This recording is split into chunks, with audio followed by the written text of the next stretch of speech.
So,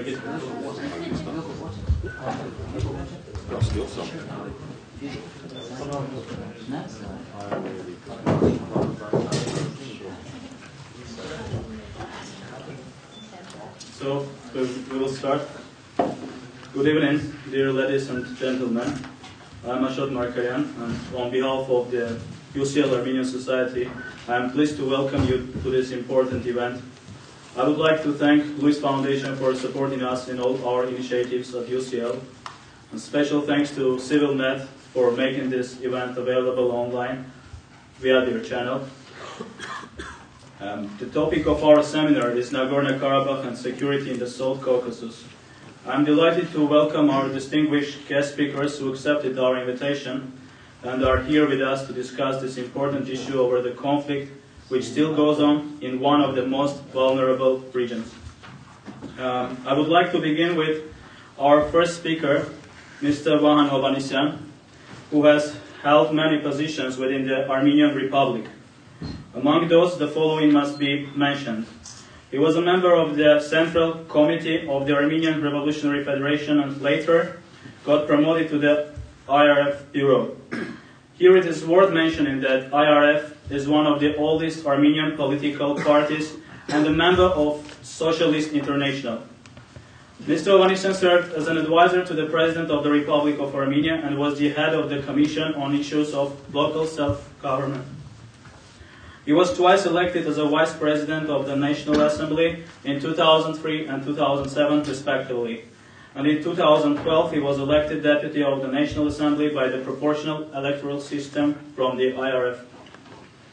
Our second speaker, Felix Khachatryan. Mr. Khachatryan was the third Secretary of the Nagorno-Karabakh Ministry of Foreign Affairs Political Department and head of the Ankara MFA Policy Planning Division from 2001 to 2004. Mr. Khachatryan was the advisor to the Minister of Foreign Affairs between 2006 and 2008. He also served as the head of the Ankara MFA Division of Analysis and Planning, and since 2012, Felix Khachatryan serves as the Deputy Minister of the Nagorno-Karabakh Republic Foreign Affairs. And finally, the last speaker is Dr. Richard Giragosian. Dr. Giragosian is the founding director of the Regional Studies Center, which is an independent and a well-known think tank located in Yerevan, Armenia. He also serves as both a visiting professor and senior expert at the Yerevan State University's Center for European Studies and is a contributing analyst for Oxford Analytica, which is a London-based global analysis and advisory firm. And finally, we are proud to have one of the most prominent and professional academicians who will chair this event. A week ago, we were celebrating the 25th anniversary of his hard work as a senior lecturer at the School of Slavonic and East European Studies. Dear guests, I am with great pleasure introducing you Dr. Pete Duncan, who will chair the event. Thank you very much, Ashot. So without further ado, I feel great honour to be invited to chair this meeting. Thank you to the UCLU Armenian Society, to all of you who've come. I would like to go straight on, please, to Mr. Vahan Hovhannisian, please. Thank you. And I've asked the speakers to speak for between no more than 15 minutes, but not necessarily the full 15 minutes, so we can have as much discussion as possible. Thank you. Ladies and gentlemen, dear young compatriots, speaking about 25 years of the independent struggle in Armenia and Nagorno-Karabakh war as a part of that struggle, we have to understand that Armenia fell under Soviet rule after fierce resisting. It is a legend that Armenia or other republics of Southern Caucasus became voluntarily part of Soviet system. It is not so.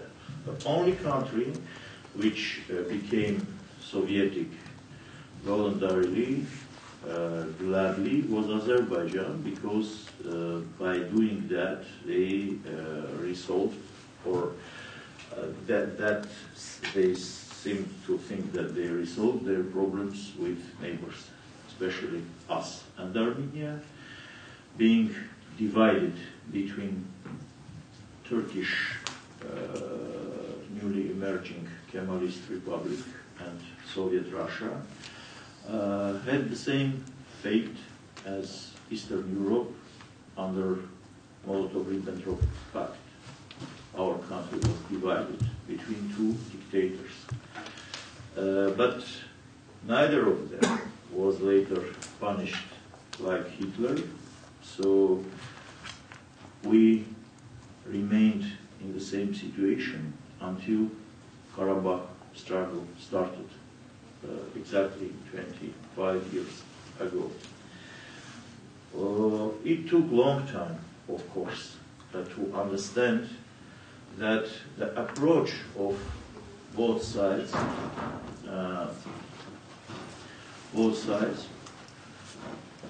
were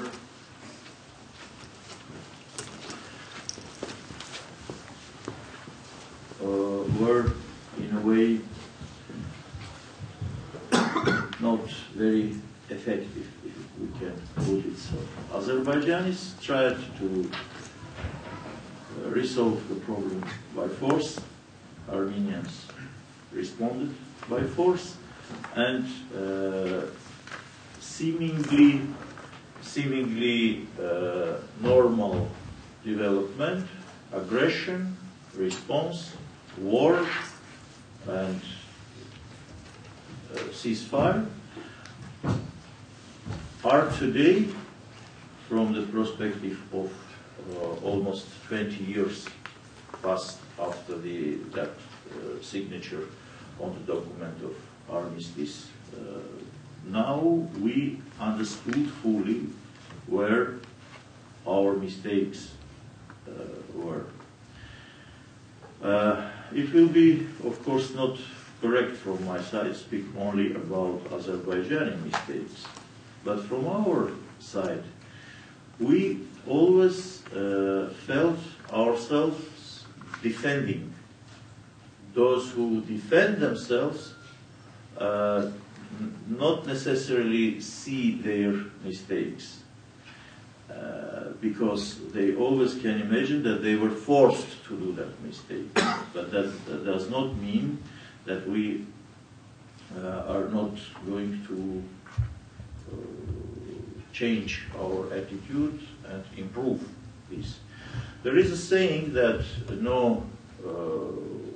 between democracies there cannot be war. Democracies never fight each other. Maybe it is somewhat primitive approach, but we have to understand that if nevertheless such fight happened, so maybe some of the participant is not so democratic after all. And of course we see that Azerbaijan today is a medieval emirate with inheritance of power from father to son and so on. But can we be so sure that Armenia is full democracy?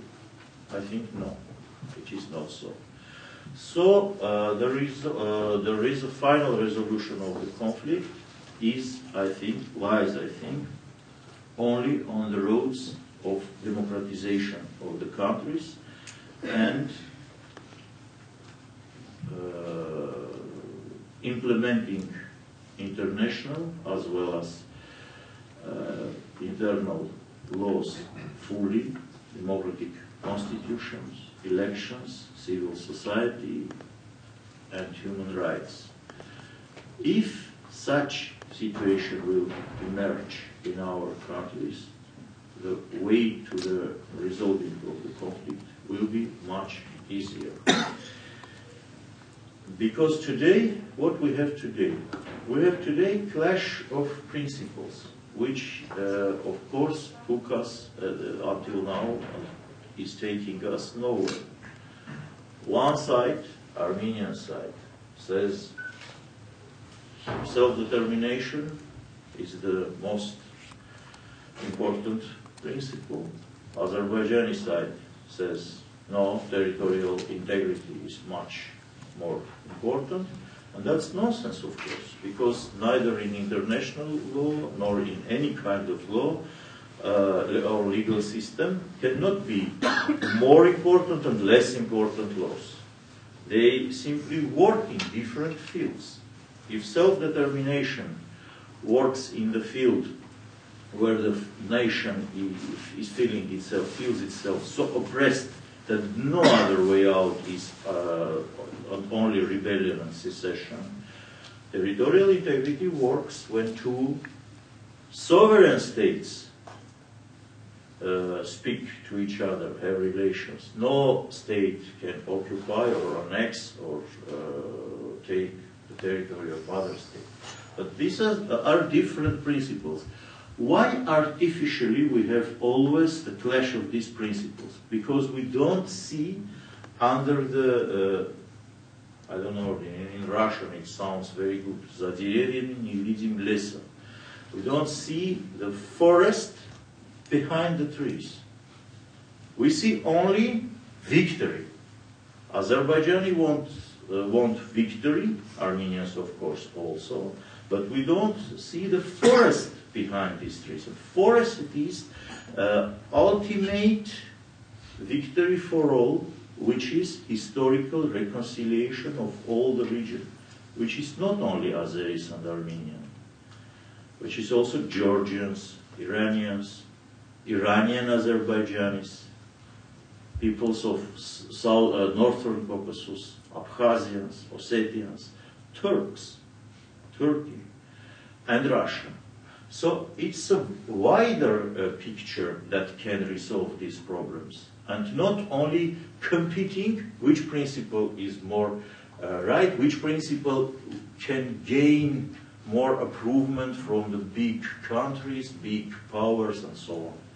So I think you, as a young generation, has the serious duty and task, make our country more flexible, more democratic, and more open towards world trends, and then we can resolve this conflict without new bloodshed. Of course, I have much to say, many things, but we have no time, and I hope I will have an opportunity to do that, answering your questions. Thank you.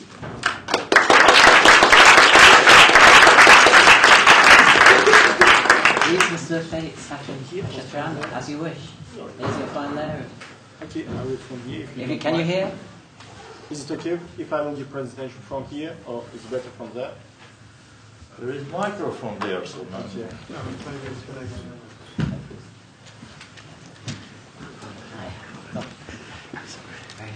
Thank you very much. First of all, I would like to thank the organizers of this event for the opportunity to meet with you and to speak about the Nagorno-Karabakh conflict. The roots of Nagorno-Karabakh conflict go back to the history, at least to the beginning of the 20th century, the period of the collapse of the Russian Empire. But I will confine my presentation speaking about the modern period, started from the 1988. 25 years ago, the people of Nagorno-Karabakh declared their intention to exercise their right to self-determination as a reaction to the decades of oppression and discrimination. Their struggle for civil rights, national dignity, economic equality, cultural identity, education on the native language became the embodiment of the spontaneous protest against injustice. It is necessary to mention that the struggle for rights has not stopped since the decision made by the Soviet authorities to transfer Nagorno-Karabakh under the control of Soviet Azerbaijan in 1921. But it became really wide-scale in 1988 when embraced the civil and political will, intellectual and creative potential, physical and spiritual power of the people of Nagorno-Karabakh. It was unprecedented and truly democratic movement in the former Soviet Union. We got united around the struggle for our existence in the 21st century, our right to have a future. in spite of the peaceful and legitimate nature of those manifestations in Nagorno-Karabakh, from the very beginning, Azerbaijan rejected political dialogue and resorted to the language of intimidation and threats, and pursued the policy of the violent oppression of the free will of the people of Nagorno-Karabakh. And the Armenian population of the Azeri city of Sumgait, located several hundred kilometers from Nagorno-Karabakh, became one of the first victims of Azerbaijan's policy of terror aimed at the Armenians of Karabakh. Throughout 3 days, upon the silent agreement of the authorities and complete inaction of the law enforcement agencies, people were murdered, raped, and maimed for the mere reason of being Armenian. The pogroms were stopped by the Soviet troops, which were sent to Sumgait 3 days later. Soviet authorities who blocked journalists from the area reported that as a result of the pogroms, over 30 people were killed and 200 injured, while some sources estimated that the number of murdered Armenians is more than 100. It is worth mentioning that almost 300 soldiers were injured restoring order in Sumgait, and this fact speaks for themselves about the real scale of the atrocities in Sumgait. And silencing the truth about Sumgait tragedy and the impunity granted to its masterminds paved the way for ethnic cleansing throughout Azerbaijan. It reached its climax during the bloody massacres and mass deportation of Armenians of Baku in January 1990, and which later led to a full-scale military aggression against the Nagorno-Karabakh Republic. During the war, it was Azerbaijan which escalated in hostilities using the new types of weapons such as multiple launch rocket systems and combat aircrafts against the civilians, and repeatedly broke already concluded armistice. The war has taken thousands of lives and left deep wounds in every Artsakh family. As a result of hostilities, the economy of Nagorno-Karabakh was crippled. Its infrastructure was completely destroyed. More than 50% of the territory of the empire still remains under Azerbaijani occupation. But the people of Nagorno-Karabakh withstood the imposed war. In 1994, the ceasefire agreement was reached, to which Karabakh was a signatory.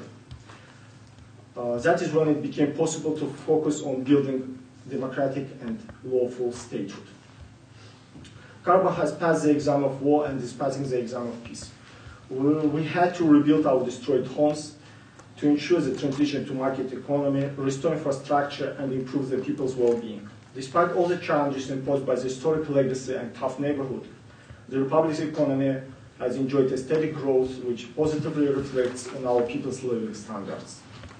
Today we can state with confidence that we do have certain achievements in building statehood on the basis of democratic values. Free, fair, and transparent and competitive elections have become an inseparable part of Artsakh political culture. Since 1991, we have already held 5 presidential, 5 parliamentary, and as many local administration elections in our republic. Our political transition has always been legally and orderly. All the elections, including the most recent presidential election of July 2012, were assessed by international observers, foreign parliamentary members, journalists, and public figures from the 22 countries as free and transparent. And even though Nagorno-Karabakh is an unrecognized state and may not undertake commitment to observe the universal democratic standards before international organizations, but it's steadfast in following them. Moreover, the human rights record in our republic is significantly higher than in many recognized states, which was reflected in the last Freedom House report. However, the most acute issues that need to be addressed remains the settlement of the conflict between Nagorno-Karabakh and Azerbaijan. We are confident that effective negotiation require restoration of the Karabakh's immediate participation at all stages of the negotiation process, from the exchange of opinion on philosophy of the settlements till the discussion of the practical steps and their implementation. The restoration of the entire participation in the negotiation process is a necessary condition to reach the final settlement of the conflict and establish lasting peace in the region. And it's worth mentioning that the status of Nagorno-Karabakh as a party to the conflict is reflected in the Budapest Summit document, of the OEC Budapest Summit document, which directly refers to the signatories of the ceasefire agreement of May 1994. We have consistently been committed to the peaceful settlement of the conflict, and we also joined to the appeals of the international community to prepare people for peace, not war. Unfortunately, we are still far from the final settlement of the conflict. Azerbaijan refuses to implement the commitments within the negotiations under the auspices of the OSCE co-chairs of the Minsk Group. Azerbaijan has been effectively rejecting the repeated proposals by the international community concerning the consolidation of the ceasefire agreement and strengthening the confidence-building measures, such as withdrawal of snipers from the line of contact, investigation of ceasefire violation, and so on. Moreover, the belligerent rhetoric and threat to unleash another war uttered by Azerbaijan have intensified, and the number of ceasefire violations increased, continuing to cause human losses. The lack in the progress in the negotiation process is neither the fault of the mediators nor the deficiency in the format of the co-chairmanship, as our neighbors often try to present. It is the fault of those who torpedo the process and distort the logic of peaceful negotiations. It is the fault of those who repress any voices for reconciliation, as it happened with the famous Azerbaijani writer Akram Erisli. It is the fault of those who propagate xenophobia and hatred by promoting and glorifying as a national hero and role model for youth, the perpetrator of a hate crime who had beheaded a fellow Armenian student with an axe when he was asleep. It is the fault of those who declare all Armenians of the world a #1 enemy of Azerbaijan. Meanwhile, our enemy is not a certain state or nation, but xenophobia, which is being implanted in the mind of young Azerbaijanis. Our enemies are zealous hatred and intolerance, as well as the dreams of some people to wipe Karabakh off the world map. Unfortunately, this is the security environment we live in today. So, our nation and the international mediator must deal with the threats with utmost seriousness. That is why we believe that a stronger and unequivocal reaction from the international community to Azerbaijan's destructive stance could ultimately decrease tensions and facilitate a climate that is more conducive to peace. In recent years, the events and developments worldwide have come to prove that implementation of the right of people to self-determination is the most effective way to resolve international disputes. And this inspires us to overcome all the hardship on our path to the logical outcome of the Karabakh conflict. The initiative around the globe in support of Nagorno-Karabakh's right to self-determination, such as the resolution adopted in Rhode Island and Massachusetts, in Australia, New South Wales, and creation of the Friendship Circle in France and the Parliamentary Friendship Group in the Lithuanian Parliament, point out the strengthening trends of prevalence of universal values of human rights. And we believe that the current international status of the Nagorno-Karabakh Republic should not be a barrier for international cooperation. Moreover, ignoring the fundamental rights of our people can be and often is interpreted in Baku as indirect support to its policy of imposing a collective punishment to the people of Nagorno-Karabakh. We believe that unimpeded involvement of the empire in international processes would not only ensure implementation of the concept of equal and comprehensive security based on our shared values, but it would also send an appropriate message to Azerbaijan to abandon its revanchist aspiration and demonstrate political will for the sake of a stable and predictable South Caucasus. Thank you.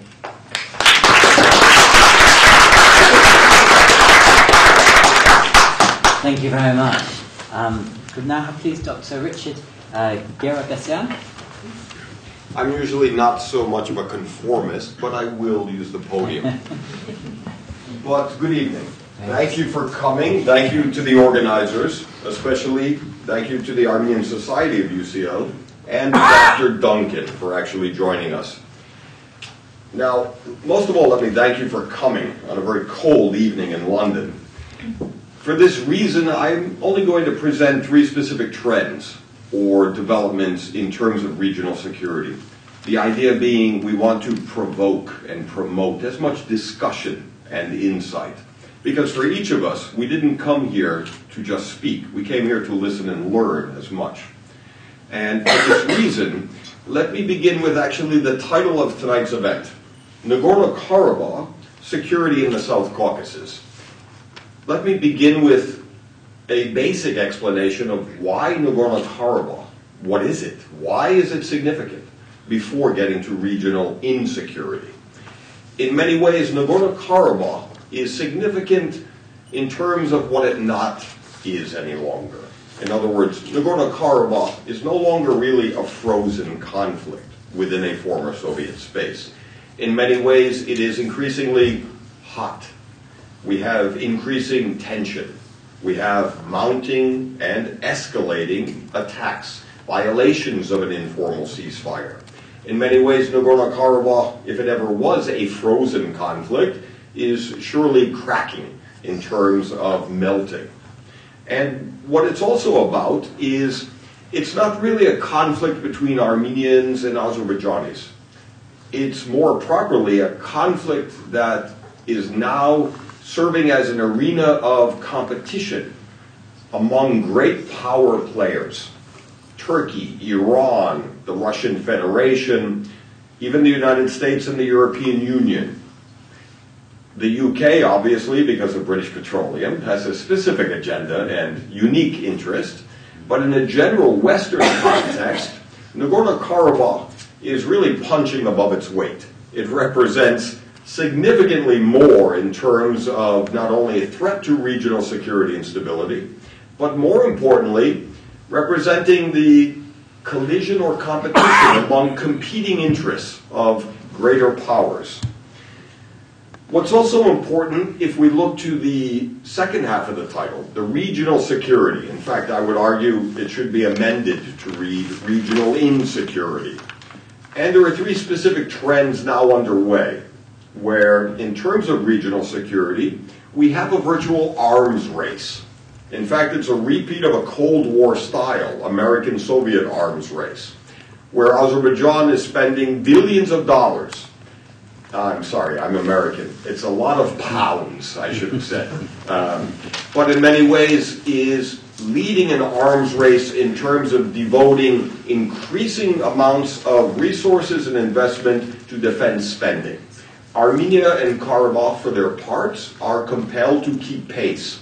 The reason this is particularly destabilizing is not just for the military implications of procurement of more offensive weapon systems, but more deeply, it's a generational deficit, where these decisions taken today affect generations to come in terms of not only mounting tension, unresolved conflict, but for every increase in defense spending, represents a matching decrease in investments in education, in social spending, in healthcare, especially in education. In other words, the one investment for the future of these countries in the region are being neglected for the sake of more arms. In the case of the South Caucasus, to be honest, it's boys with toys.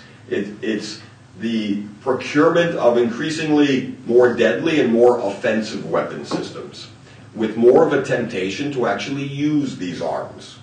The second trend beyond the arms race is a shifting balance of power, where Armenia currently is militarily the stronger power. Ironically, from a military security perspective, however, Armenia's advantage or power is based on a defensive advantage, where Armenia actually poses no threat to Azerbaijan or to others in the region. Ironically, its defensive position also means that Armenia has in many ways graduated to a new state of being a contributor and no longer just a consumer of regional and international security. What's also interesting, though, is the deeper threat.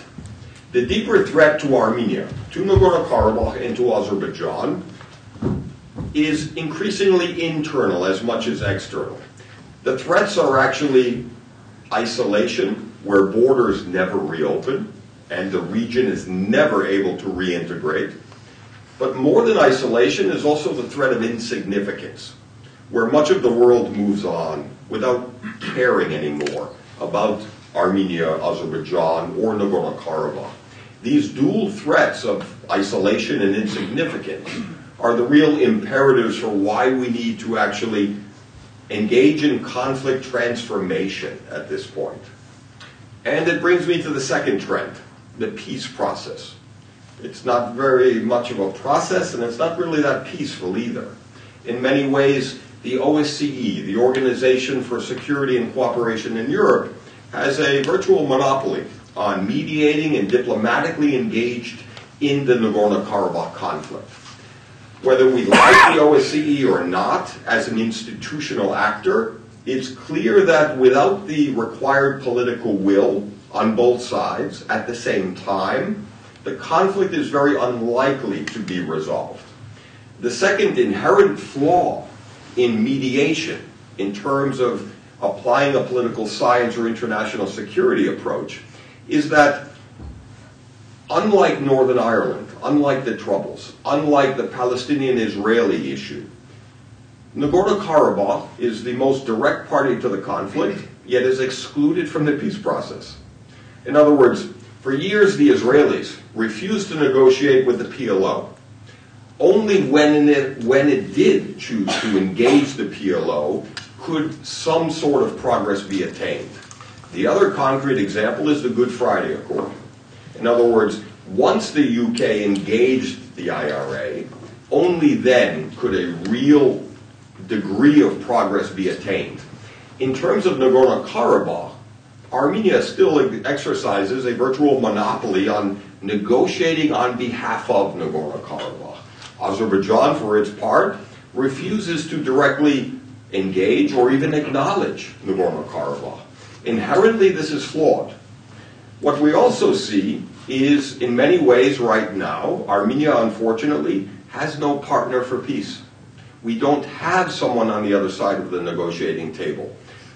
In many ways, my criticism of Azerbaijan is much more specific. Its diplomatic strategy is neither diplomatic nor very strategic. It's maximalist. Its opening position in negotiations is the same as its closing position, all or nothing. This is a demonstration or an affirmation that the two sides simply remain too far apart. Therefore, one approach may be to actually try to refreeze and limit and contain the threat of war over Nagorno-Karabakh while building greater democracy in the parties to the conflict. At the same time, we need to recognize and even reward the fact that Nagorno-Karabakh has much stronger democratic credentials than Azerbaijan, but even more than Armenia. This needs to be rewarded and built upon. What we also see, looking at Armenia, Armenian foreign policy over the past several years is in a much stronger position. But ironically, the strength or success of Armenian foreign policy has largely been a result of the mistakes of rivals. Missteps and mistakes by Turkey and Azerbaijan have benefited Armenia. These diplomatic dividends are normal and acceptable. But what Armenia needs to do to sustain this advantage is actually be much more proactive, much more prudent and forward-looking, and have much more of a strategic vision. And in many ways, it's also about numbers, not defense spending, but in terms of 21 years. We have now 21 years have gone by in terms of this unresolved conflict in the peace process. What we need to remember is excuses no longer should be accepted. Bad behavior shouldn't be rewarded. States that act like spoiled children after 21 years should be punished and no longer tolerated. In other words, the countries of the region have reached the age of maturity, and there should be no more excuses for bad behavior. And we need to hold everyone, including Armenia, to a higher standard and to account, whatever the nature of the governments and the countries. What we also see is the real danger in this last trend. the danger of renewed hostilities, which is a diplomatically polite way to say the danger of war. But regarding Nagorno-Karabakh or regional insecurity, there's little likelihood and even less danger that Azerbaijan will declare war against Nagorno-Karabakh or Armenia. The more realistic risk, and this is a region at risk, is the threat of war by accident, based on threat misperception and miscalculation, where both sides stumble into war because of overreaction, where skirmishes and attacks spiral out of control. Finally, in conclusion, it's important to note that there is no conclusion. It's far too premature. It's also an imperative that in order to reach conclusion, we need to start engaging in more constructive dialogue, and regional reality needs to be recognized. On the one hand, Armenia needs to be held to a higher account of more democracy, more economic development, but also more statesmanship. And in the region, there's a big difference between ruling the country and governing the country. And we have far too many strong men instead of statesmen. And we have far too few stateswomen, for that matter. But finally, what we also need to focus on is actually us. Civil society, students, experts, professionals. We need to actually challenge the unacceptable status quo. He's from Nagorno-Karabakh, the deputy foreign minister. If I was from Baku, I would pretend he doesn't exist. But he's not a ghost. This is the land of Harry Potter, but there are limits to our imagination. We need to be more realistic, but also we need to be more mature, and to each other. Thank you.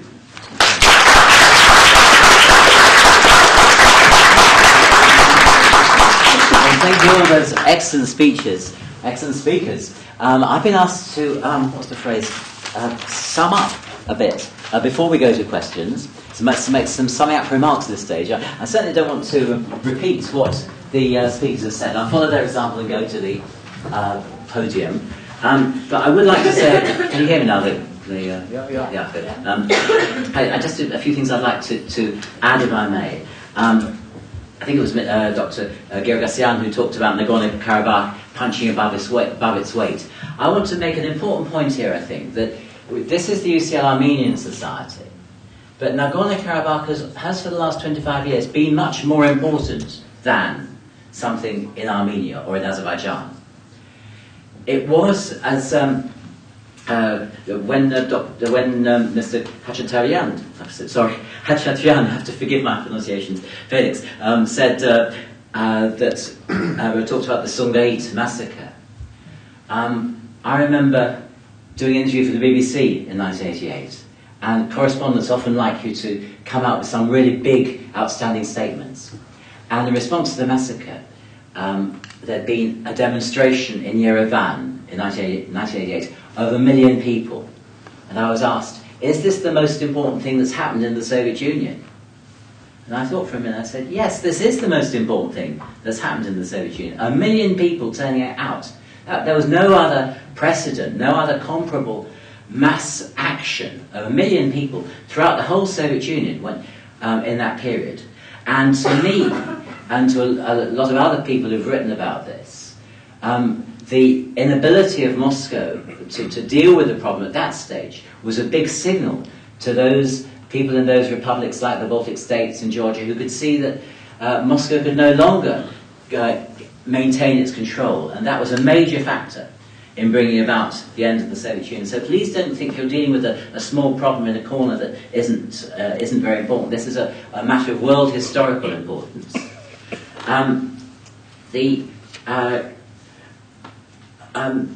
Mr. Hovhannisian made the point about democratic peace. I think it is generally the case that countries which are democratic, which are democracies, or established democracies, don't fight each other.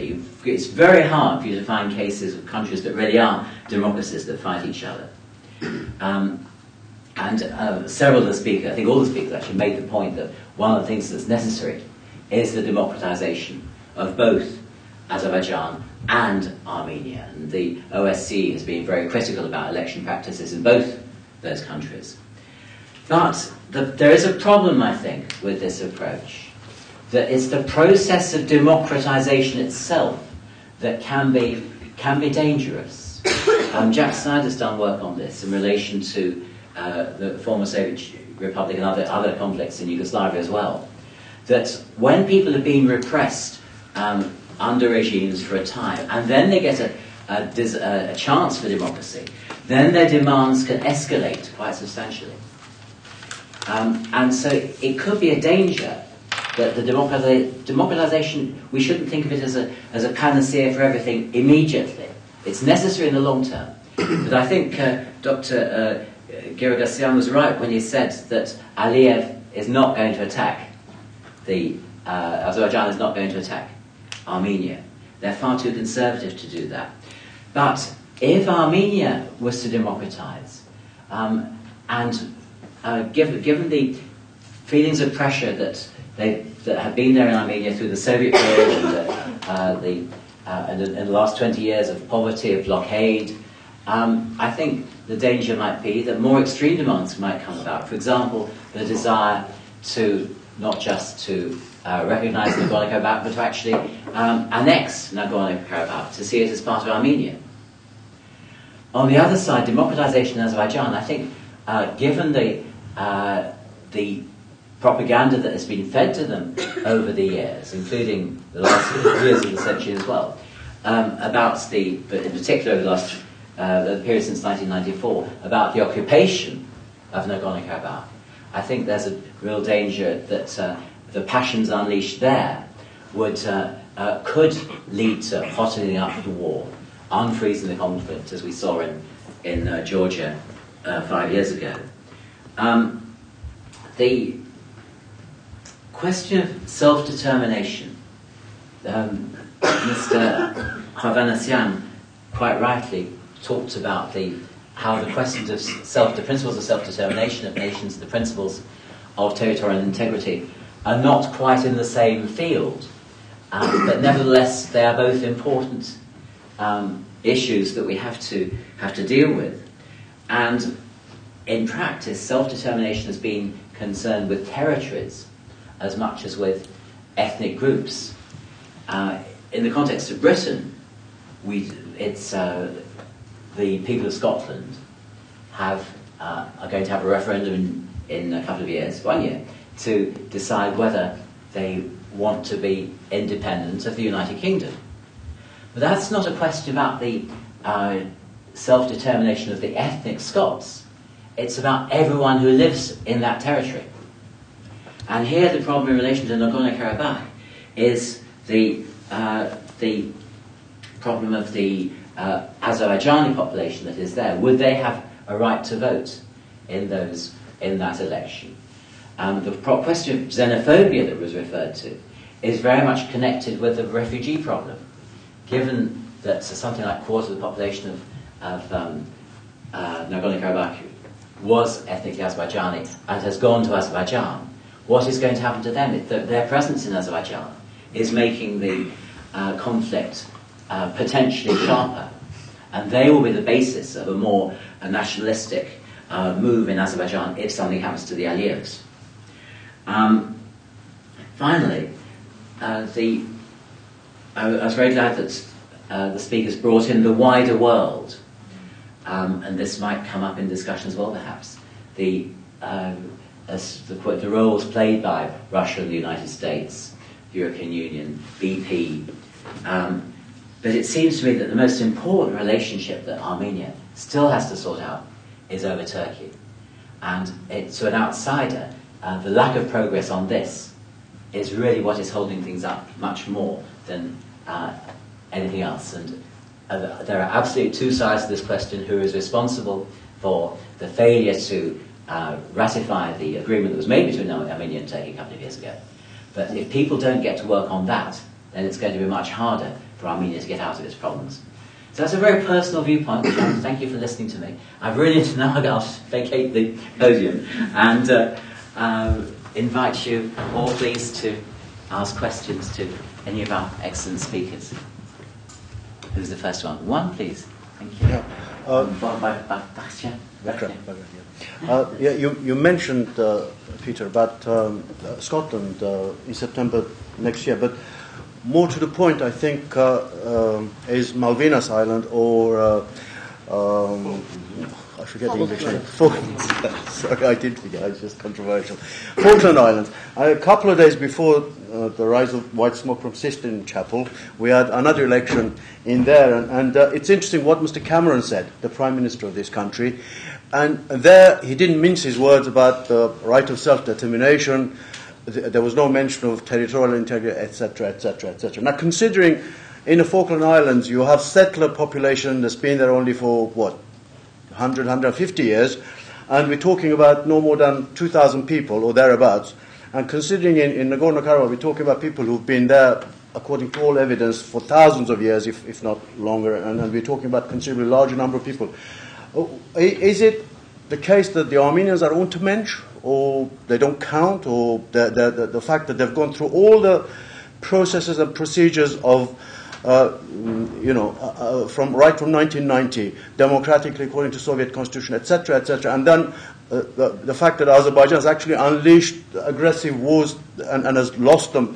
I mean, where are we? Why these double standards and making one rule for one group of people and another for the Armenians? We could extend it to South Sudan. We could go to Kosovo. We could go to everywhere. I mean, what is it? Just because the Baku Khanate has got a few barrels of oil, we have to make exception for them, despite all the aggressive and hateful and really racist Nazi-type speeches that are coming there, which itself is very dangerous. Now, that brings me to my second question, which I'll be very brief, I promise. Now, given all this situation, given all the excellent speeches that our speakers have made, given the fact that since 1994 we've had ceasefire, if not peace, but ceasefire, now, wouldn't it be dangerous, really truly dangerous, to come back to the speech that you and Mr. Giragosian made about unleashing war because of mistakes or by default? Now, given that we've had this peace situation as things stand, how could we even consider making territorial concessions to this sort of a regime, which considers Armenians truly not just Untermensch but dispensable, and it says etc., etc. Giving any territorial concession to this sort of regime, given that it's armed to the teeth, will it not then use these territories to unleash the very thing that we've been trying to avoid and we've been successfully avoiding, i.e. the ceasefire situation? So I'm afraid, as an observer, not just as an Armenian, but as an observer, I would say the current status, the current situation is far more preferable to any progress in inverted commas if it involves territorial concessions to such an aggressive pan-Turkist racist regime. Thank you very much. Right. Next question. Or would any of you like to respond at this stage? But nobody is going to give them something. Be secure of that. I hope so. I didn't think it really required a response, but thank you. I'll just ask another question, returning back to Mr. Hovhannisian's statement. The first time I heard Mr. Hovhannisian was in '93, back at Yerevan State University. And then we had another chance, and we met again when Mr. Hovhannisian was in power, part of coalition. You never met when I was in jail? We met before that, actually. It was Patul Kerpeyan's second anniversary, so it was in his. So we met the first time there. What I'm trying to say is not that how many times we met, but that how many times I've heard you with the same opinion and same understanding that this country, first of all, needs to be democratized. First of all, we need to look at ourselves and be more critical of who we are and where we could be, in the contrary to what we are comparing ourselves to Azerbaijan or to any other country. There was a time when we were in the same league with Georgia in our democratic reforms and things. Now I work on rule of law, democracy and criminal justice reform in former Soviet 9 countries. including Armenia, Azerbaijan, Georgia, and I never see the same zeal and same kind of willingness from Armenian authorities to go to the path of reforms as I can see in Ukraine, even Kazakhstan. So things are I think for us, for Armenians, I see more problem in there. As a former commander of a company in Nagorno-Karabakh Defense Army, I now see only few of my friends are in Armenia. Most of them are outside. So I don't say that there are no other people who could stand and defend. There are plenty of them, but we need to get rid of these demotivating factors for us. We need to create a democratic state which would motivate for all of us to get back and put our potential to the well-being of this country. Well, saying all this, coming to the question, knowing Khachatryan being in third generation of sympathizers of the party, I would like you as a politician to outline your view and your understanding of how we move to better and democratic Armenia. Thank you. First of all, I would like to stress that I fully agree with Mr. Duncan when he says about the dangers of democratization, which is paradoxical, but there are such dangers. For example, see what's happening in Azerbaijan. Because they became members of different international organizations such as OSCE or Council of Europe or so on, they started implementing, or at least visibly implementing, some democratic changes in their country, some democratic rules. And they pretend to play the competitive democracy in their country, elections, which are not elections at all. It cannot be compared with anything in former Soviet Union, even, okay, not naming countries. But what's happening? Because they pretend to compete, they have to compete. They have to say something different from what is said by their opponents. What is their thing? They cannot openly criticize anything important. So the only matter which can be a topic of discussion is Nagorno-Karabakh. So they compete in aggressiveness. And that I observed for 20 years already. They compete in aggressiveness. Opposition say, these guys sold Karabakh, I mean Aliyev's clan. We have to put them out of power. Aliyev's clan says, no, these guys sold Kelbajar and they were the main reason for our defeat, and both sides are right, but that's another matter. And that, as a result, they found themselves competing. After election, you have to answer. You promised that I will be in power and I will cut the throats of these Armenians. I will break their bones and so on and so on.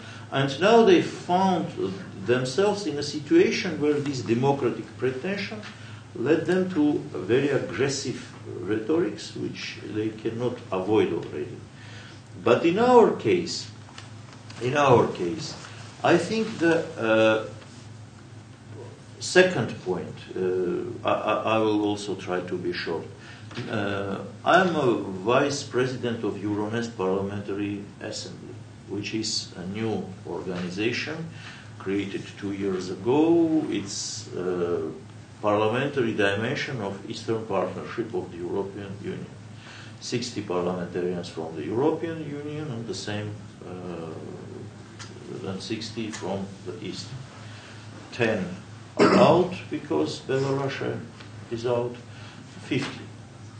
And I'm a vice president of this parliamentary assembly.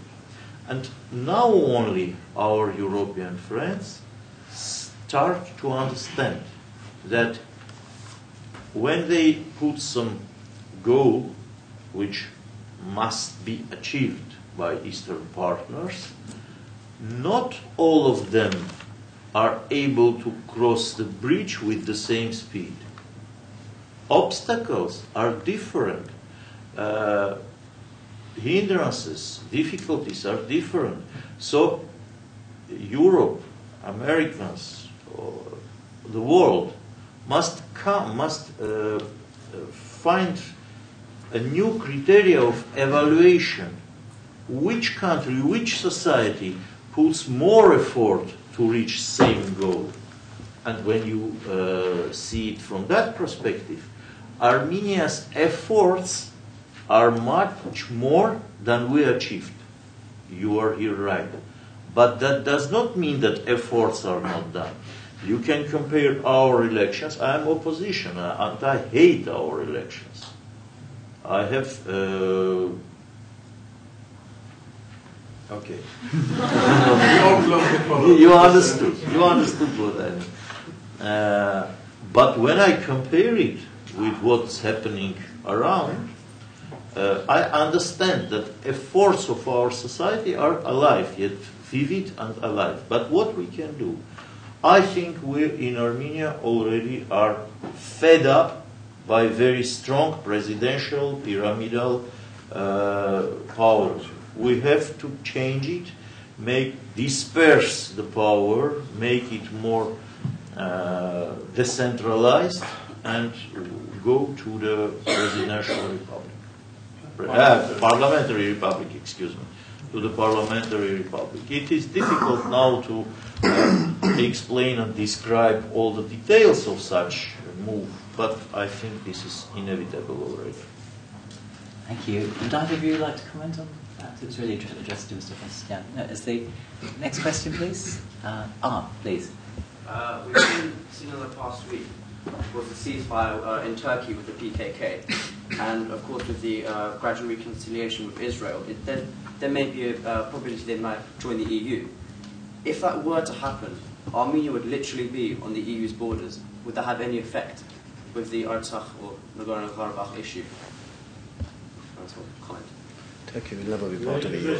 Point. May I very shortly? Turkey registered serious progress, I think, in its diplomatic efforts. Where that will lead remains to be seen. But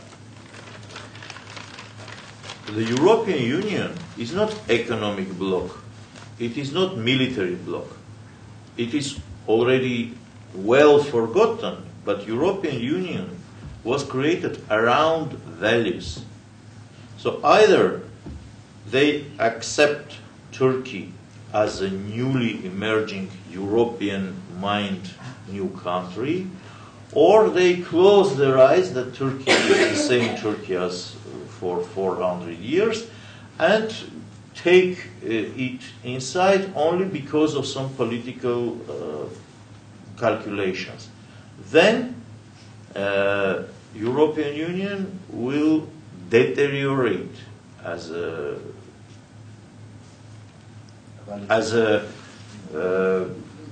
preserver of that values. And then what will be behind the Armenian border will be already not the same European Union. So nothing good can be expected of that neighborhood. Let me add one further clarification on this. What's actually interesting in this context is not the EU and Turkey as much as the EU and Armenia.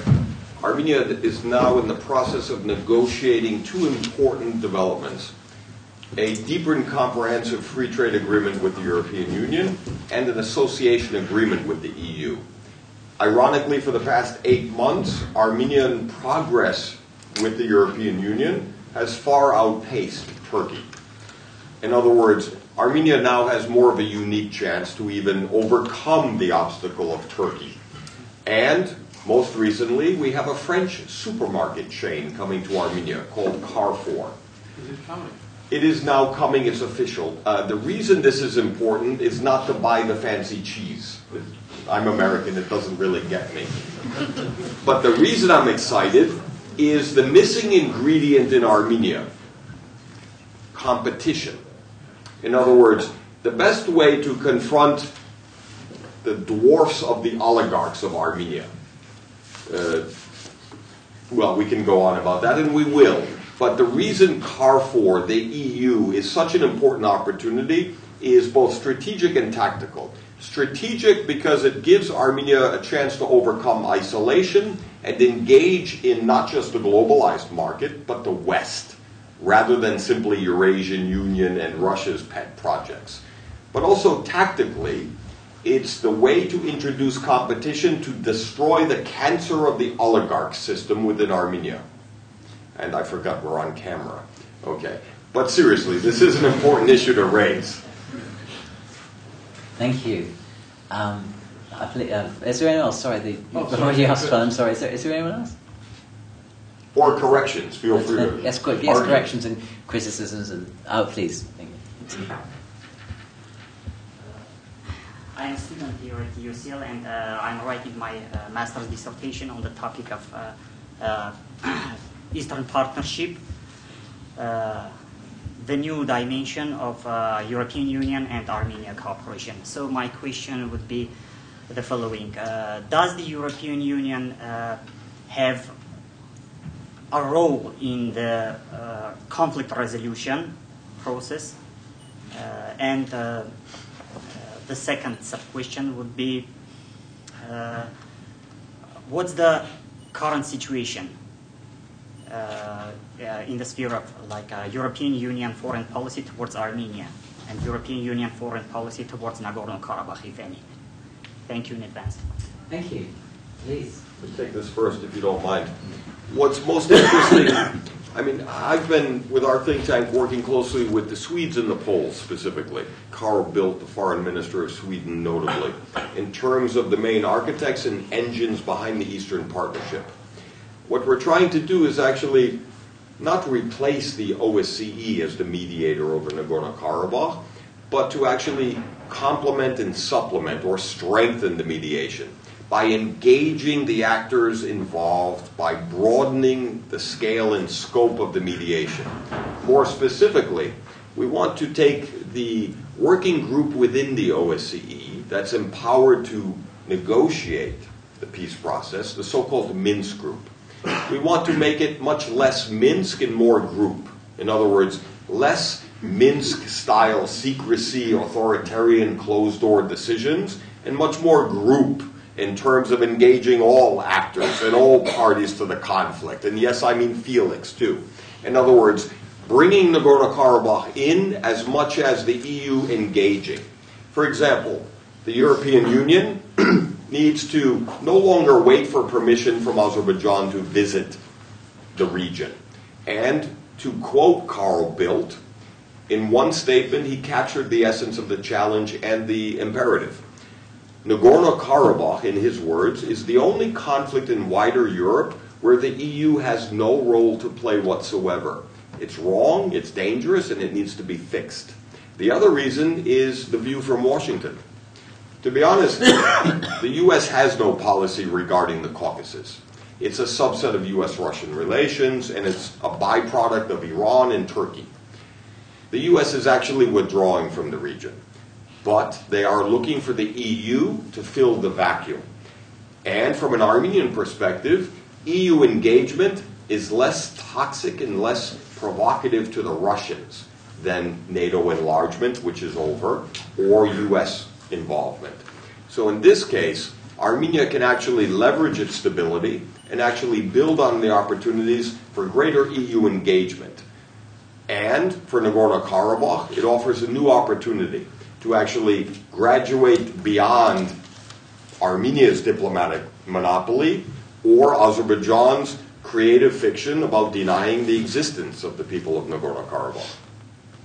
Thank you. Let me just add that European Union finances projects on confidence-building measures and mainly on the second track diplomacy. And if I'm not mistaken, they have already provided about 6 million euros for 2 years projects. So it's very much soft power rather than trying to bring this in. Yeah, thank you. Yes. Would you like to add? No, thank you. One and then two, please. I'm from Albania. I'm quite sensitive to your issue. I'd like to say, though, it seems to me like a lack of deficiency in the bargaining power here. I mean, you all said when we try to approach Azerbaijan, they don't like us, they say this, or they take their approach.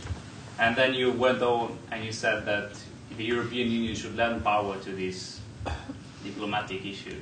Why should the European Union step in? Why shouldn't just Armenia find the powers to work and bring Azerbaijan in the table, even though they don't want to? Why should you need lending power from the USA or from any other country? Why can't you just, find that bargaining tool that brings them in the table? Let me take this quickly. It's a very good question, not just because it's Albanian and it's something, an objective view, but what's important here is there's two answers why that I would argue. The first is the asymmetry of power, where Armenia militarily is stronger, more democratic, yes. Weaker demographically. 2 of its 4 borders are closed. We're landlocked. And we have no oil. In my opinion, thank God we have no oil. But the reason is the second reason. We need to actually engage the EU specifically because both Azerbaijan and Armenia are in the process of Eastern Partnership.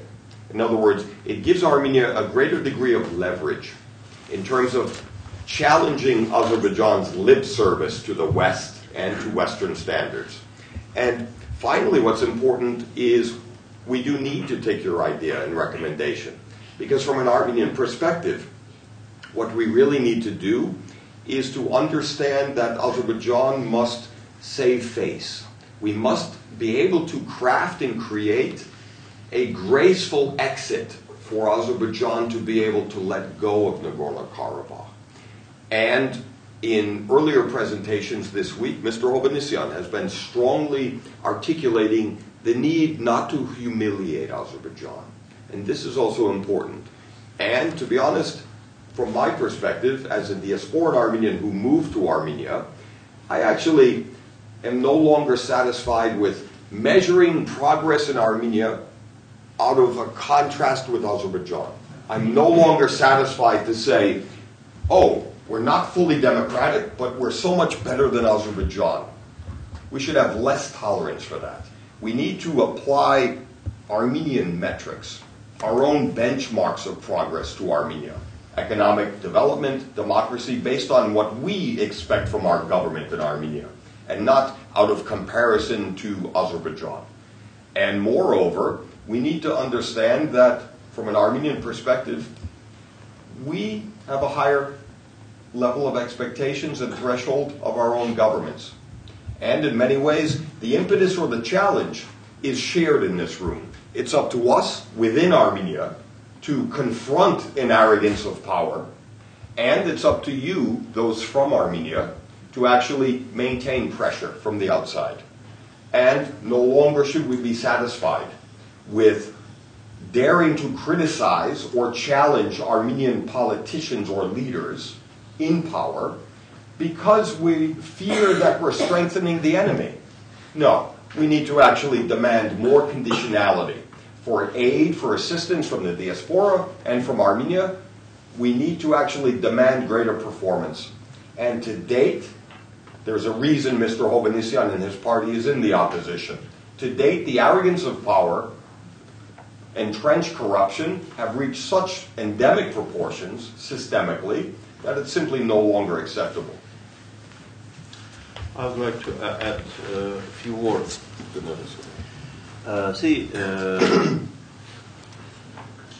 When I hear, for example, Azerbaijani politicians, and I hear them often enough because they have also representation in the Euronest Parliamentary Assembly, their main task there, duty which is given in Baku when they are sending them, is to explain to Europeans why they cannot be democratic. Because there is Nagorno-Karabakh conflict, because Armenians are bad neighbors, because they have problems, frozen conflict, and so on. Armenia never have used the pretext of conflict as imaginary obstacle to democratic reforms. Armenia has its own reasons why our democratic reforms are so slow, and Mr. Giragosian mentioned some of them: corruption, oligarchs, and so on.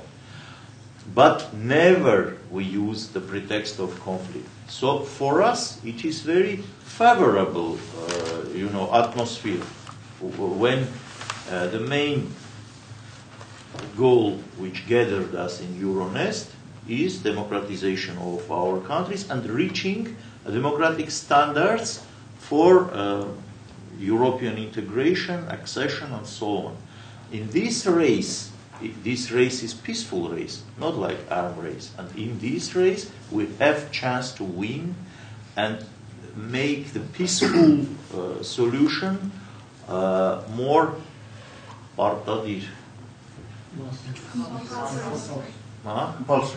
compulsory for Azerbaijan. Thank you. Please.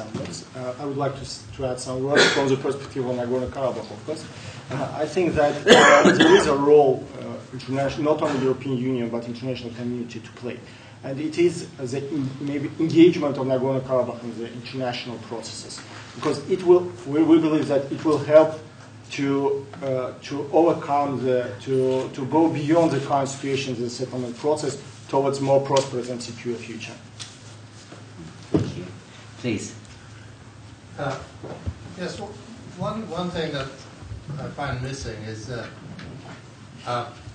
a way, Russia. I mean, you're all talking about the European Union, West, this and that, but one's feeling is that this is all Russia's backyard, and the events in Georgia proved it beyond any doubt, that the people who really called the shots are the Russians.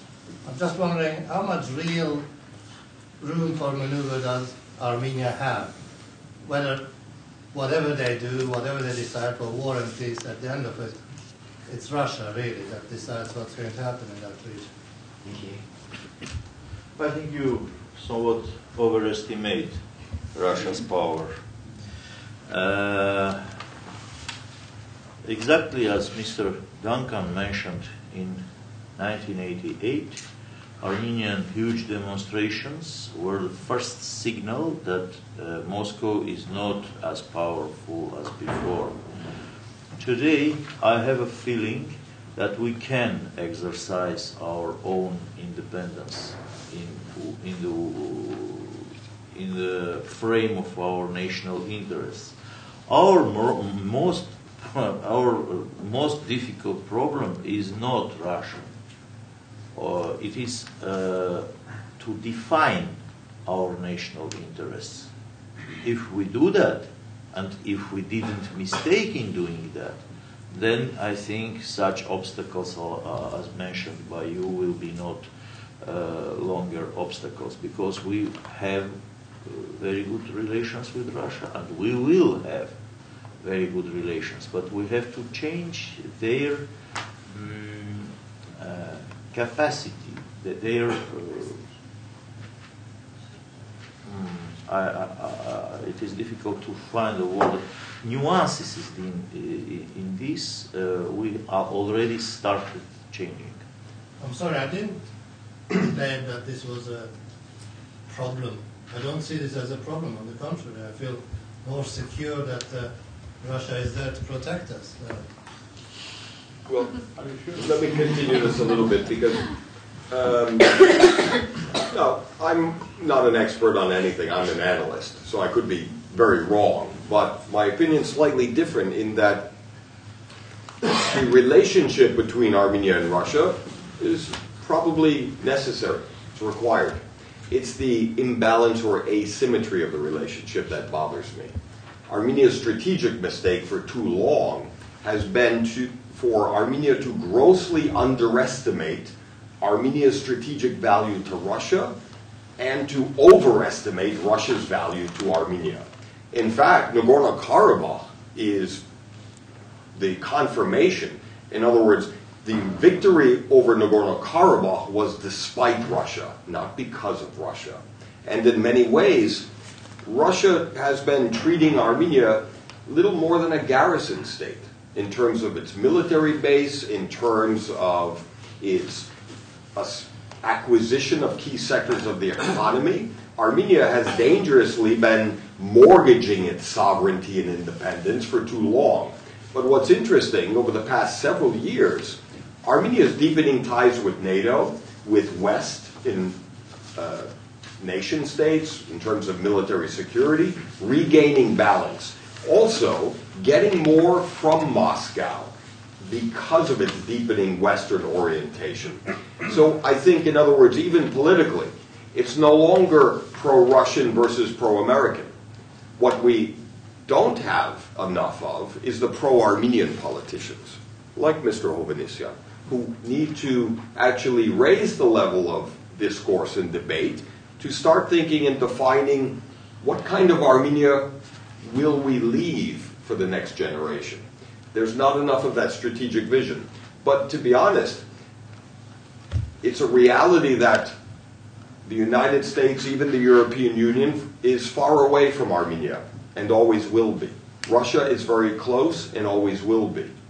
So even I, from a more American Armenian perspective, recognize the need for a relationship between Armenia and Russia.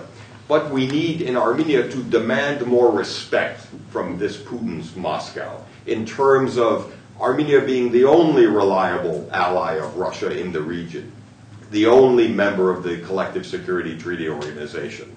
And I'm sorry, this Eurasian Union, it's neither the first nor the last time we've heard this. It's empty. But we need to build greater self-sufficiency in Armenia rather than relying on any foreign promises, whether Russian or American.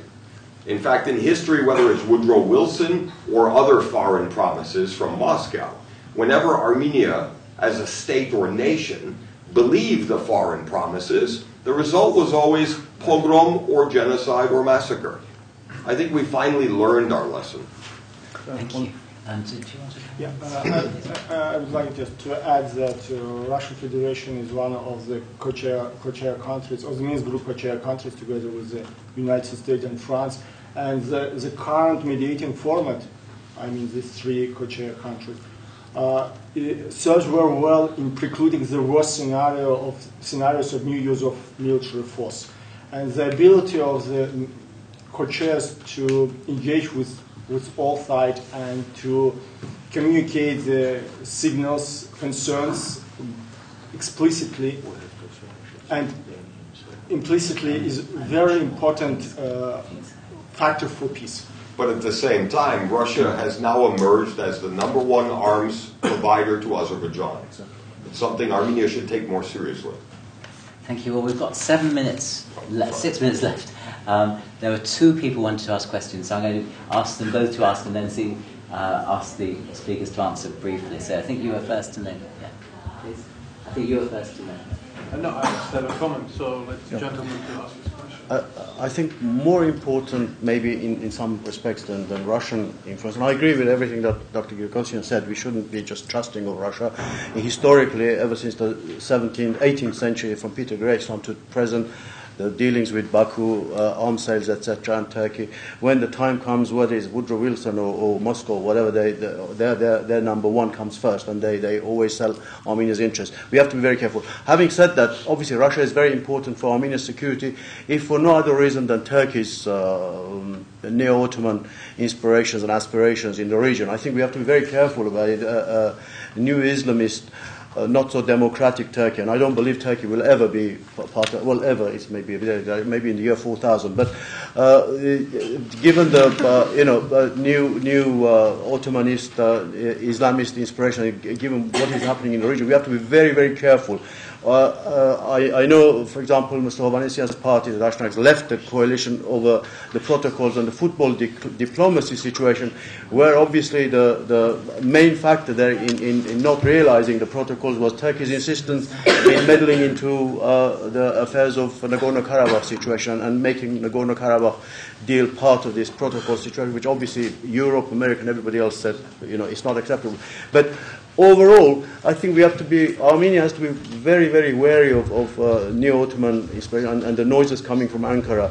We have to be very careful. If we don't get our system right, we could be another Cyprus for Turkey. I mean, obviously, they just marched in. There's nothing stopping them from, because they've done this historically. We have to rely on our forces, but alliances with Moscow and European Union and factors to stop Turkey from making this sort of aggressive moves and interfering in Nagorno-Karabakh peace process is very, very important.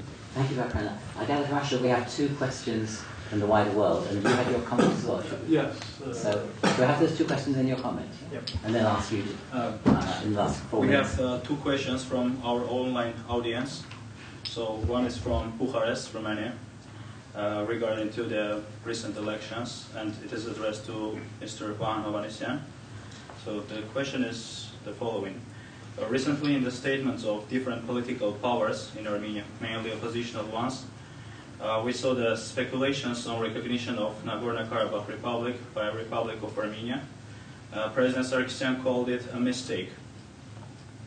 What is your opinion on this, considering that the time doesn't work on us, and you are an oppositional party representative? And the second question is addressed to Mr. Felix Khachatryan.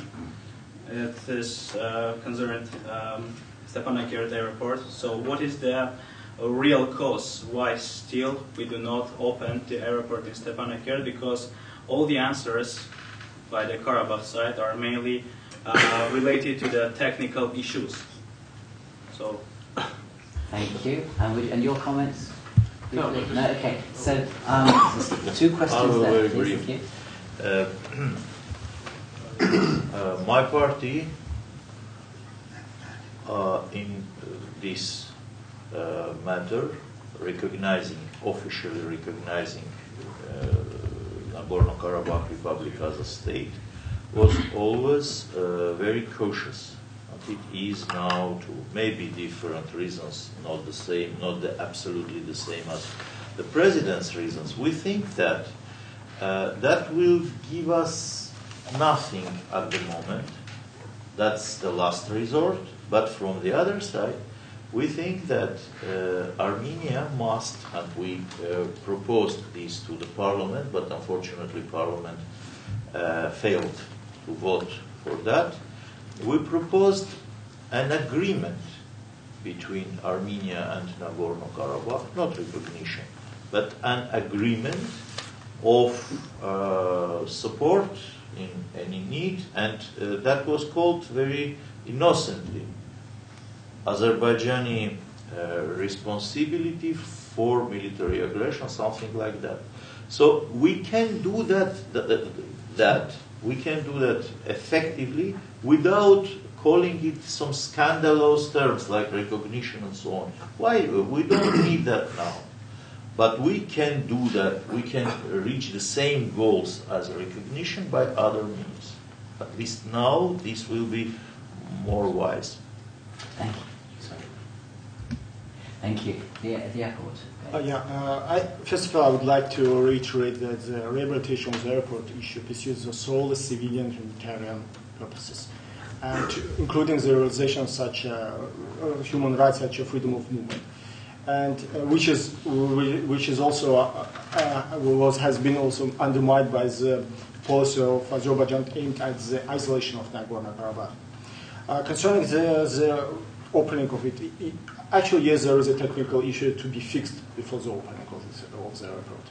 And I hope that it will be fixed soon and we will soon open. It's the secret missile defense plan. But I would like, by the way, to very general observation on the first question that was addressed to Mr. Hovhannisian, just to add some words. Of course, it will not be correct from my side to comment the position of Armenia, but I would like just to say that we believe that there is a consensus in Armenia, in the Armenian politics, that Nagorno-Karabakh should have a secure future, and its freedom may not be compromised. This goal unites everyone in Armenia, but of course there may be different approaches and how to accomplish, how to reach this goal. We heard one of them from Mr. Hovhannisian. They may be different. A good diplomatic answer. Thank you. A good diplomatic. So it's half past only one short remark about that matter. Can you imagine if, for example, Armenia makes official statement and recognizes Nagorno-Karabakh? Not only the Azerbaijanis, but also all over the world, question will arise. Ah, guys, so before that, you didn't recognize it. For us, it's established state with all effective working institutions. So we don't need dramatic moves in this case. Thank you very much. Thank you. Sorry, do we have to go? It's 8:30. We still can go. Can we?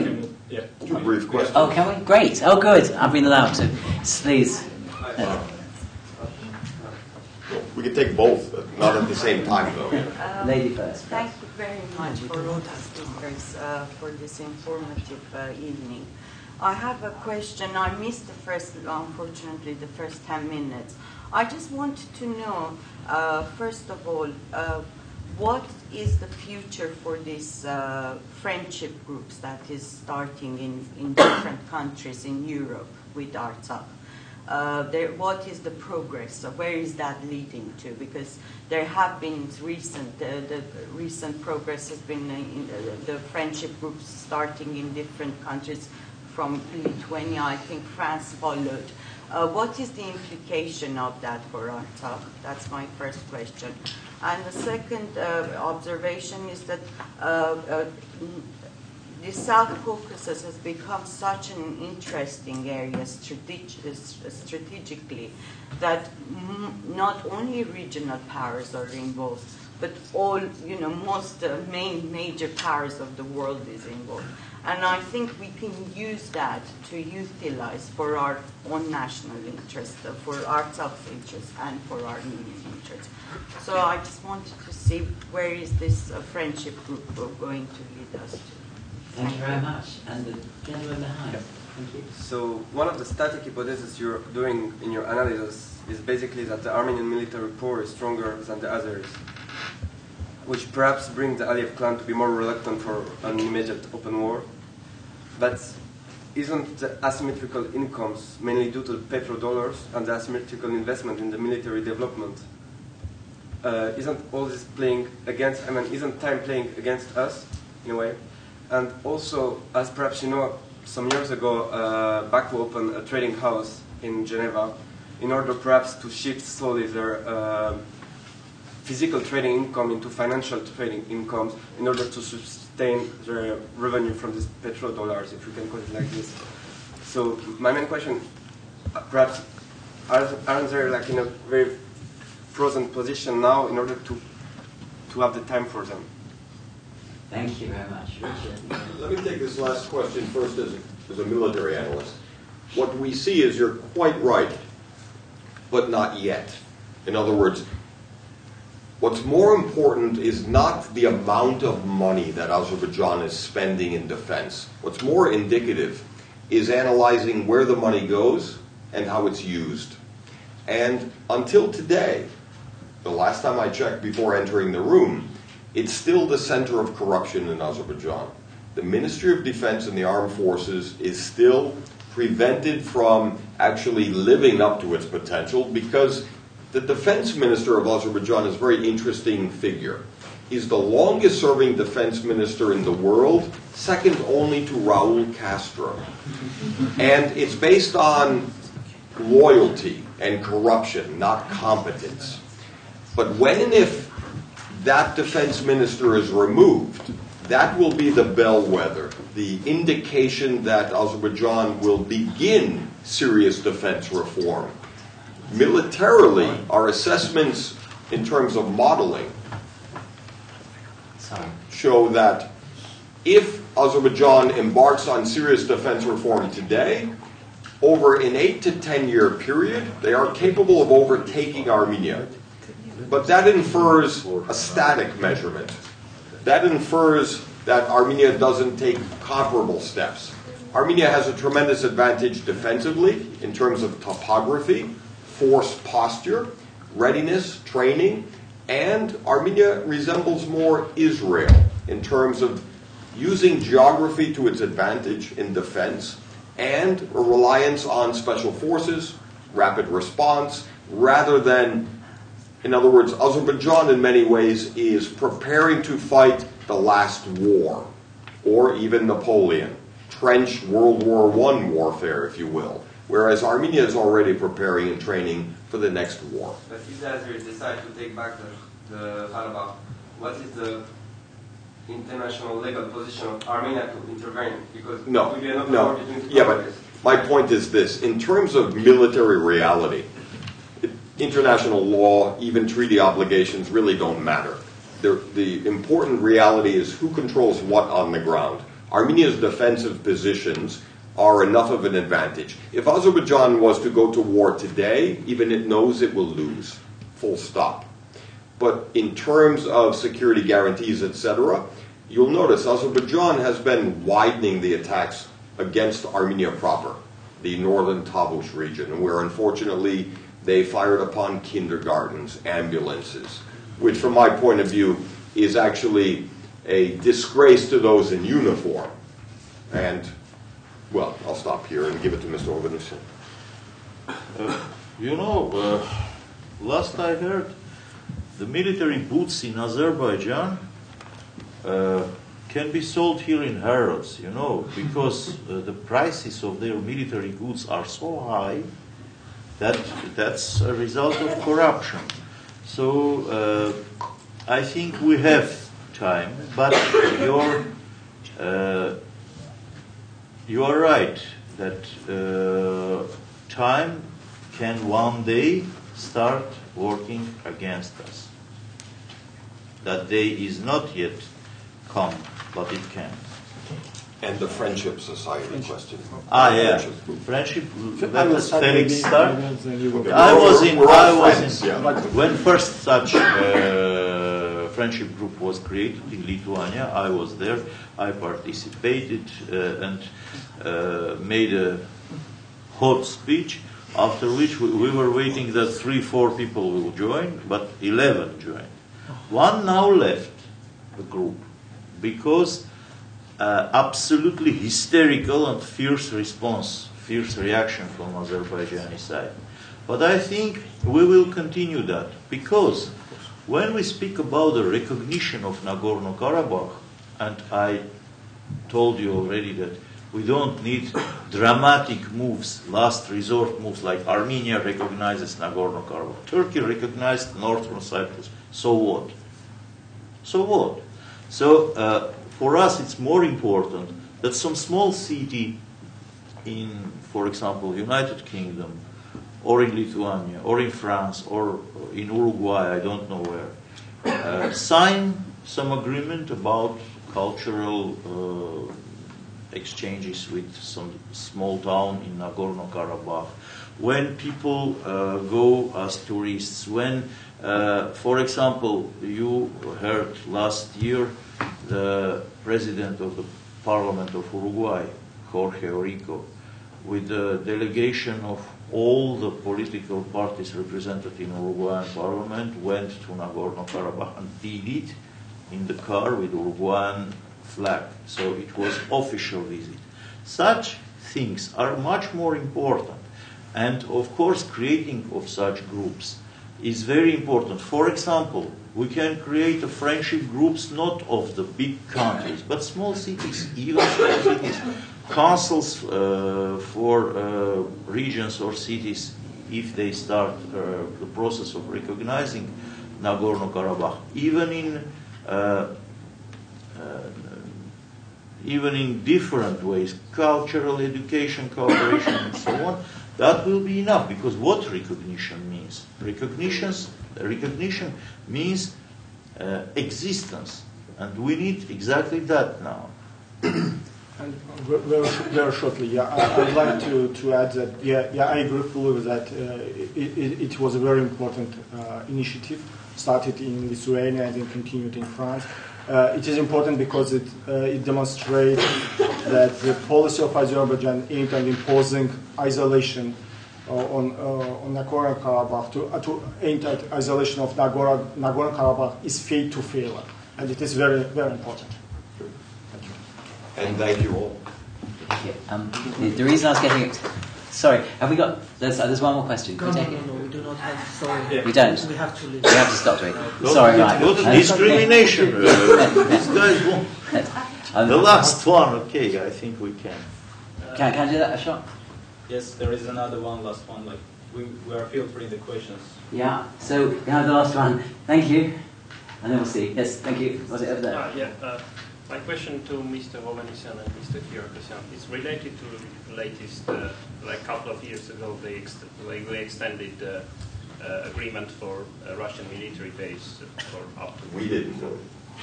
Like, Armenia. Go on.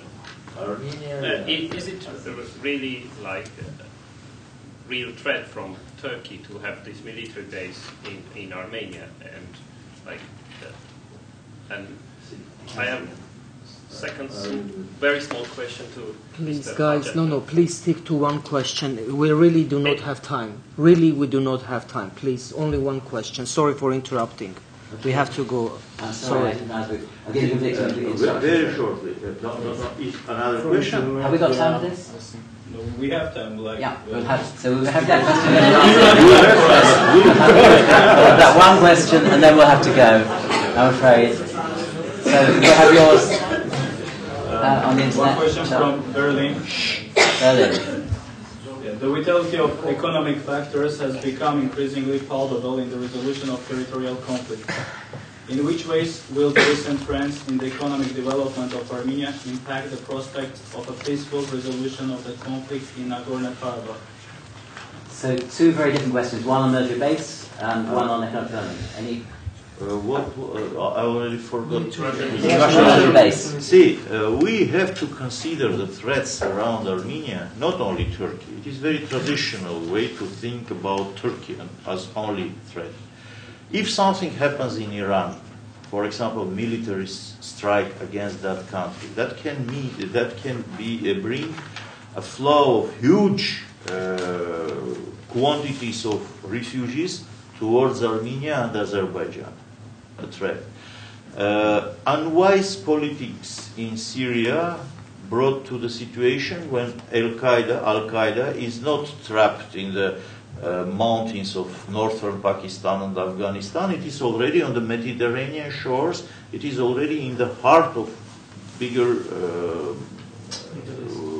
Near East, and so that means on our borders too. Agreement between Turks and Kurds cannot be very long-lasting. So it is also a situation around us which can develop in a very difficult ways. And consider that a Russian base in Armenia, those who serve there are, many of them, big part of them, are ethnic Armenians. Thank you, yes. And let me disagree slightly. The problem with the Russian base is the insulting terms that were forced on Armenia. Not only in terms of the extension of the lease before it was expired, but more importantly, it's one of the few foreign military bases in the world where the host government not only doesn't receive rent in terms of a lease, but Armenia has to pay for the water, electricity, the dry cleaning, and other services of this Russian base. And I'm sorry, that's just another example of the mortgaging of the national security and sovereignty of Armenia. Sorry, I should be looking at you as your question. In terms of the economics, economic incentives regarding Nagorno-Karabakh, in my opinion, are pretty empty. That's post-conflict resolution where economic incentives come in. What we really lack is security guarantees. And, in fact, Nagorno-Karabakh erupted as a conflict because of the lack of security guarantees and Sumgait pogroms, Kirovabad, Baku, etc. What we really need is security before any real or false promises of economic incentives. Well, I'm very sorry to have to draw this to a close because we are running out of time, but can I and there's so much more to say about the whole process of peace and how it can be achieved, all the dangers that exist at the moment. But can I ask you to, well, first of all, can I thank you for coming out in this cold, really cold weather, but to join me in thanking all our excellent speakers for their